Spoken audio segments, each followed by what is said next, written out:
Well 11th class students, जहाँ तक forms of organisation का ताल्लुक है, इसमें हमारे सिलेबस में सोल प्रोप्राइटरशिप या sole trader, partnership, joint stock company, HUF, Hindu undivided family firm और कोऑपरेटिव सोसाइटी है। लेकिन today we are going to discuss sole proprietorship या सोल ट्रेडर। सोल ट्रेडर या इंडिविजुअल प्रोप्राइटरशिप या सिंगल एंटरप्रेन्योरशिप बड़ा पुराना सिस्टम है। जब से ये दुनिया चली है तब से ये बिजनेस का एक फॉर्म रहा है, जिसमें एक आदमी खुद ही अपना कैपिटल लाता है, खुद ही मैनेज करता है बिजनेस को, खुद ही डिसीजन मेकिंग करता है, खुद ही प्रॉफिट या लॉस बेयर करता है। बट एक कहावत है कि one man's control is best in the world if that one man is big enough to control everything. यानी एक आदमी जो है उसका कंट्रोल सारी दुनिया में सही हो सकता है, लेकिन वो सब कंट्रोल कर पाए तब। तो नॉर्मली लार्ज ऑर्गेनाइजेशंस के लिए सोल ट्रेडर जो है या सोल प्रोप्राइटरशिप जो है इतना सूटेबल नहीं है, क्योंकि one person can not control everything.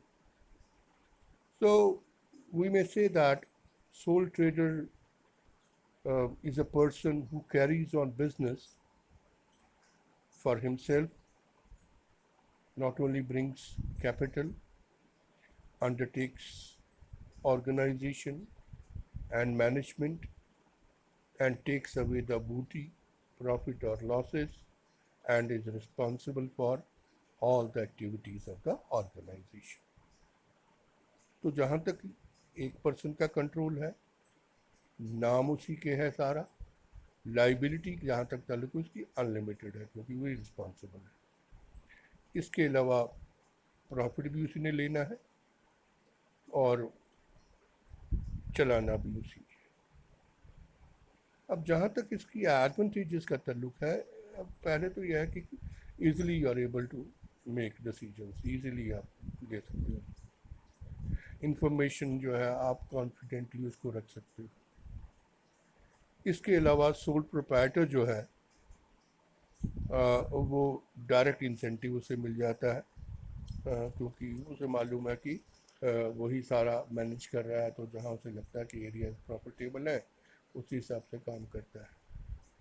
और एक सेंस ऑफ एकम्प्लिशमेंट आती है कि उसे लगता है कि उसने कुछ अचीव कर लिया है, एक कॉन्फिडेंस आ जाता है उसके अंदर, और मोटिवेटिंग फैक्टर होता है और ये उसे हेल्प करता है आगे जाने में। देन फॉर्मेलिटीज़ भी बहुत आसान है। तो पार्टनरशिप हो तो उसके लिए डीड बनानी पड़ती है, एक लंबा प्रोसीजर है, तो इसमें कोई खास नहीं है। म्यूनसिपैलिटी का छोटा मोटा लाइसेंस आपने ले लेना है तो बस उसको खास इतना बड़ा काम नहीं है। तकरीबन लोकल परचेजेस में ही ये किया जाता है प्रैक्टिकली। अब जहाँ तक ताल्लुक है लिमिटेशंस का, तो सबसे पहले तो रिसोर्सेज कम है। एक आदमी कितना भी बड़ा हो जाए तो इतना कैपिटल नहीं ला सकता है कि वो ह्यूज बिजनेस कर सके। Secondly, manageriability. How much one person must be having? One person may be good at, say, for example, uh, finance, or he may be very good at tackling the financial resources, but not a good salesman. तो ये possible नहीं है कि एक आदमी जो है वो सारा कुछ टैकल खुद ही कर सकता है। उसकी लाइबिलिटी अनलिमिटेड है। कल को उसकी उधारी जो है वो बढ़ गई और उससे पैसा नहीं मिला तो उसका घर तक बिक सकता है।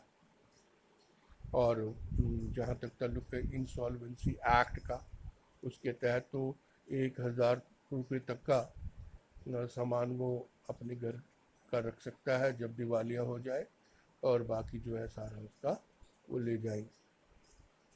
और बिजनेस की लिमिटेड लाइफ है। लाइफ इसलिए क्योंकि वो कल को अगर पागल हो जाता है, बीमार हो जाता है, मर जाता है, तो in all the cases it is not possible to run the business.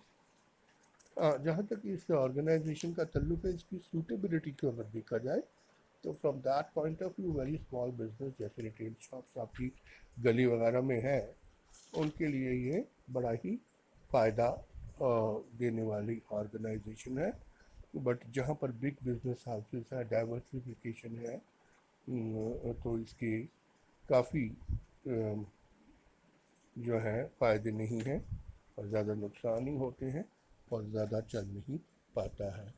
I think this will help you in understanding what soul tradership is all about. Thank you.